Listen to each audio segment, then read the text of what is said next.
Hello दोस्तों, नमस्कार। आप सभी साथियों का स्वागत है आपके अपने यूट्यूब चैनल एकेडमी पर। यूपी आउटसोर्सिंग संविदा कर्मियों के लिए बड़ी अपडेट इस वक्त निकलकर सामने आ रही है, जिसको आप सभी के साथ इस वीडियो के माध्यम से डिस्कस करने वाले हैं। आप सभी से निवेदन है, वीडियो को बिना स्किप किए हुए अंत तक देखें, जिससे वीडियो में शेयर की गई सारी जानकारी को आप आसानी से समझ सके। वीडियो में आगे बढ़ने से पहले छोटी सी रिक्वेस्ट है, प्लीज वीडियो को लाइक करें, दोस्तों में शेयर करें। जितने भाई बहन चैनल पर पहली बार विजिट कर रहे हैं, अभी चैनल से नहीं जुड़े हैं, तो प्लीज चैनल को सब्सक्राइब करके बेल आइकन जरूर दबाएं आगे की सही सटीक और लेटेस्ट अपडेट पाने के लिए। तो आइए दोस्तों, शुरू करते हैं आज का यह वीडियो और देख लेते हैं आउटसोर्सिंग संविदा कर्मियों से जुड़ी हुई महत्वपूर्ण अपडेट का यह वीडियो।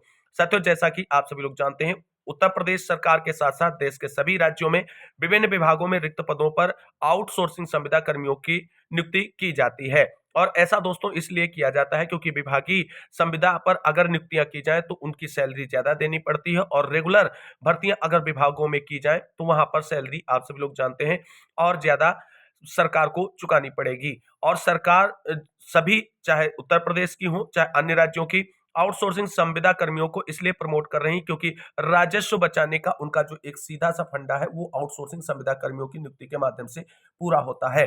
अब आप सभी लोग जानते हैं, उत्तर प्रदेश तथा देश के सभी राज्यों में लाखों की संख्या में विभिन्न विभागों में आउटसोर्सिंग संविदा कर्मी कार्य कर रहे हैं। अब विभिन्न आउटसोर्सिंग संविदा कर्मियों की तरफ से जो है संगठनों का निर्माण किया गया है, और सरकार पर लगातार जो है दबाव बनाया जा रहा है सैलरी तथा नियमितीकरण को लेकर के, और चयन प्रक्रिया में होने वाले बदलावों को लेकर के। और इसी क्रम में आप सभी को बता दें, उत्तर प्रदेश सरकार की तरफ से आउटसोर्सिंग संविदा कर्मियों के लिए नियमितीकरण तथा सैलरी को लेकर के विभिन्न जो समस्याएं हैं उनको ध्यान में रखते हुए कई महत्वपूर्ण फैसले लिए जा रहे हैं, और बहुत जल्द आउटसोर्सिंग संविदा कर्मियों के लिए अलग से एक निगम की तैयारी की जा रही है उत्तर प्रदेश सरकार की तरफ से। यानी यूपी आउटसोर्सिंग संविदा कर्मियों को एक बड़ी राहत उत्तर प्रदेश सरकार की तरफ से मिलने जा रही है। और अगर उत्तर प्रदेश सरकार की तरफ से आउटसोर्सिंग संविदा कर्मियों के नियमितीकरण तथा सैलरी को लेकर के नीति आती है, तो इसका सीधा सा प्रभाव अभी उत्तर प्रदेश में होने वाली 10,684 पदों पर ईसीसी ई एजुकेटर भर्ती तथा 5,083 पदों पर स्पेशल एजुकेटर भर्ती में भी पड़ने वाला है। तो क्या है महत्वपूर्ण अपडेट, उस पर नजर डाल लेते हैं। क्या बड़े बदलाव होने वाले हैं सैलरी को लेकर के, नियमितीकरण को लेकर के, क्या बड़ा फैसला योगी सरकार की तरफ से लिया जा सकता है यूपी आउटसोर्सिंग संविदा कर्मियों के लिए, उससे जुड़ी हुई महत्वपूर्ण खबर को यहां पर दोस्तों आप सभी लोग देख सकते हैं कि आउटसोर्सिंग पर कर्मियों की भर्ती और निगरानी के लिए बनेगा निगम। सेवा शर्तों और सुविधाओं को बेहतर करने की कवायद।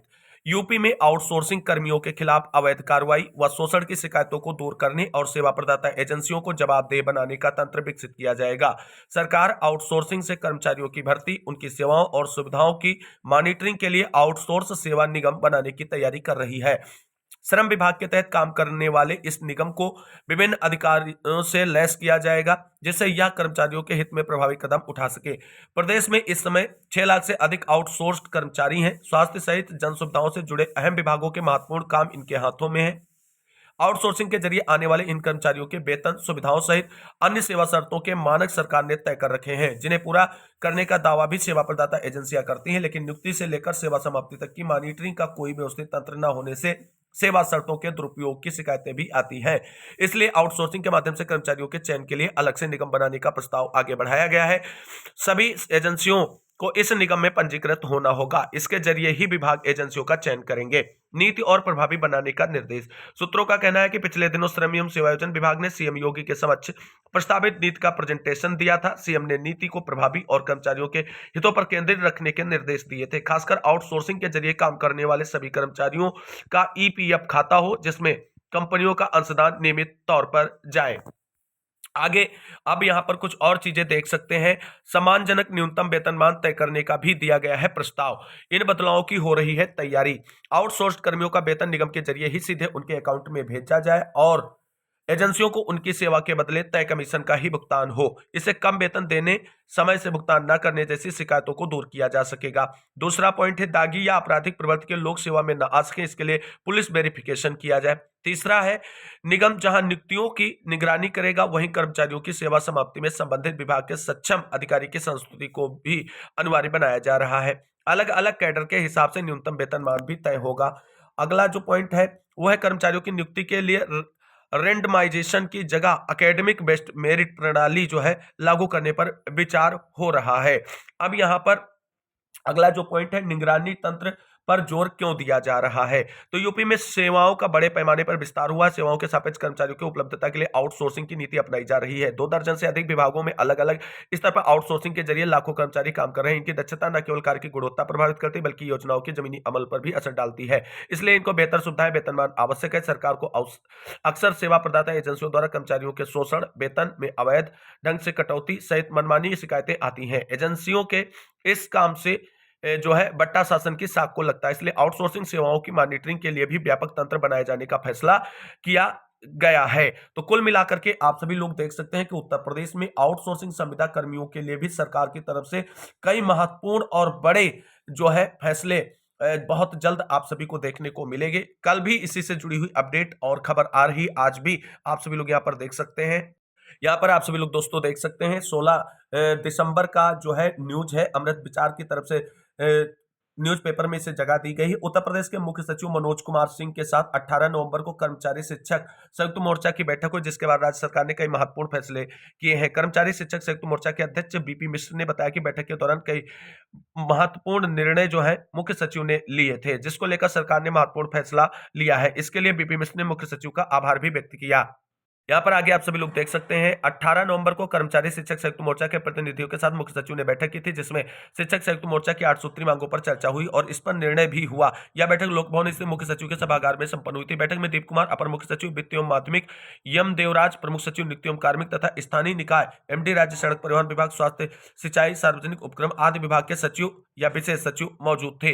वही मोर्चा की ओर से बीपी मिश्रा अध्यक्ष, सचिव कुमार मिश्रा महासचिव, राज्य कर्मचारी संयुक्त परिषद के अध्यक्ष सुरेश कुमार रावत, महामंत्री अतुल मिश्रा, रोडवेज कर्मचारी संयुक्त परिषद के महामंत्री गिरीश चंद्र मिश्रा, राज्य निगम कर्मचारी महासंघ के अध्यक्ष मनोज मिश्रा, महामंत्री घनश्याम यादव, रामकुमार धानुक, महासंघ जवाहर भवन इंदिरा भवन कर्मचारी महासंघ जीएम सिंह, अध्यक्ष राजकीय ऑप्टोमेट्री संघ विजय कुमार द्विवेदी, अध्यक्ष अवधेश मिश्रा, महासचिव माध्यमिक शिक्षणेतर कर्मचारी महासंघ आदि उपस्थित रहे। और यहाँ पर आप सभी लोग देख सकते हैं जो मीटिंग हुई उसमें जो महत्वपूर्ण फैसले लिए गए, वहां आप सभी लोग आउटसोर्सिंग को लेकर के भी देख पाएंगे। यहाँ पर कुल मिलाकर के आप सभी लोग देख सकते हैं जो महत्वपूर्ण फैसले निकलकर सामने आए। समस्त अपर मुख्य सचिव, प्रमुख सचिव, सचिव विभागाध्यक्ष को आदेश जारी किया गया कि प्रत्येक 15 दिन पर कर्मचारी संगठनों के साथ बैठक कर मांगों पर सार्थक निर्णय कर तत्काल अवगत कराएं। दूसरा पॉइंट है कर्मचारी संगठनों के अध्यक्ष या महामंत्री के सचिवालय प्रवेश पत्र जारी किए जाए। तीसरा है रिक्त पदों पर नियुक्तियां या पदोन्नतियां प्राथमिकता के आधार पर समय से करें। चौथा पॉइंट आप सभी लोग देख सकते हैं आउटसोर्सिंग संविदा के लिए इंपॉर्टेंट है। आउटसोर्सिंग या संविदा कर्मचारियों की सेवा सुरक्षा, न्यूनतम वेतन पूरा वेतन उनके खाते में डालेंगे एवं सेवा के अकारण हटाने पर रोक लगाने का निर्णय भी जो है इसके अंतर्गत आया। तो कुल मिलाकर के आप सभी लोग जानते हैं जो आउटसोर्सिंग संविदा होती हैं ये सेवा प्रदाता एजेंसियों के माध्यम से की जाती है और कभी कभी ऐसा देखने में मिलता है कि सेवा प्रदाता एजेंसियों की तरफ से जो है आउटसोर्सिंग संविदा कर्मियों को उनका रिन्यूअल न देते हुए उन्हें सीधे पद से ही हटा दिया जाता है, यानी नौकरी से ही हटा दिया जाता है। इन सभी को रोकने के लिए ही उत्तर प्रदेश सरकार की तरफ से ये कार्रवाई की जा रही है। आगे देख सकते हैं रोडवेज कर्मचारियों को 50% बकाये महंगाई भत्ते का भुगतान करें। स्थानीय निकाय कर्मचारी जो है वो सारी चीजें यहाँ पर आप सभी लोग देख सकते हैं कही गई है। यहाँ पे लंबित सेवा नियमावलियों पर समयबद्ध निर्णय करने के लिए प्रमुख सचिव कार्मिक एवं वित्त विभाग को निर्देश दिए गए हैं।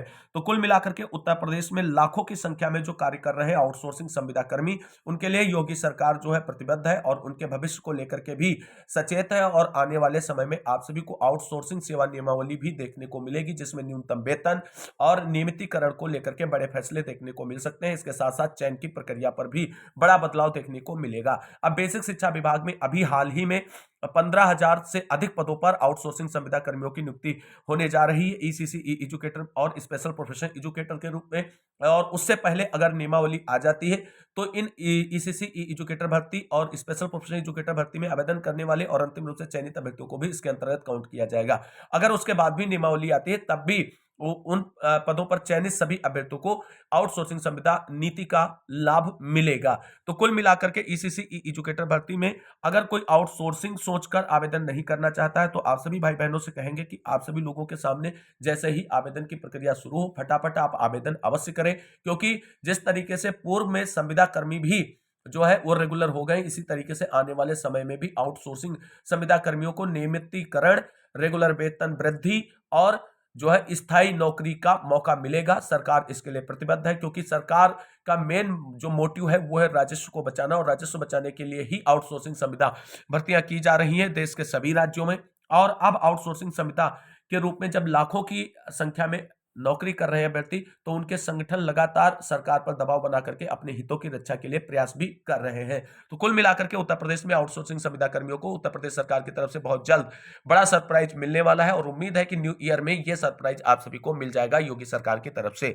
तो यूपी आउटसोर्सिंग संविदा कर्मियों से जुड़ी हुई इस बड़ी अपडेट के बाद मिलेंगे अगली वीडियो में एक महत्वपूर्ण अपडेट के साथ। तब तक के लिए सभी भाई बहनों को तहे दिल से शुक्रिया।